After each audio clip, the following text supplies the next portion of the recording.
Thank you all for coming. I am not the ranker on the Mental Health Committee, but I sit on the Mental Health Committee with Chairwoman Gunther, and I'm also on the Health Committee. And prior to becoming a state assemblyman, I worked for the New York City Council, where I got to work hand in hand with so many nonprofit service providers that serve Staten Island and indeed the whole city. So I am so happy to be pinch hitting. I wouldn't be any happier if I was pinch hitting for the Yankees. That might be an exaggeration, but well, I'm sorry? The Mets did win. It doesn't mean I switched my fan. But why are you all here? You're here because you have a dual role. Some of you are parents. Some of you are here with a nonprofit organization that you may work for or deal with. But in addition to that, you're all advocates.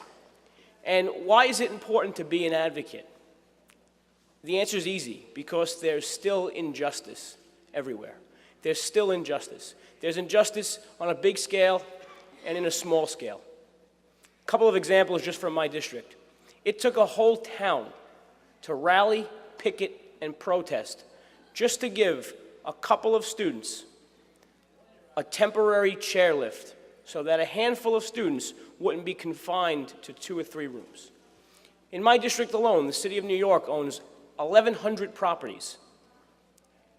They violate their own laws. They don't even provide sidewalks so that the disabled, the elderly, anybody who doesn't want to get hit by a car has to walk in the street. In my district alone, and in Mr. Cusick's alone, the MTA, despite legislation and lawsuit, has failed to equip the Staten Island Railroad with ADA-compliant train stations.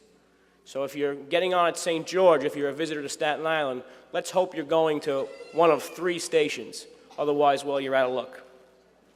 And of course, in my district on Staten Island, as with yours, wherever you're from, the nonprofit service providers are now facing the toughest cut in a generation. So relish in your role as advocates and be proud of this badge that you're wearing. Be proud to be here in Albany fighting. You're on the right side of this issue. We're on the right side of history. And thank you again for coming.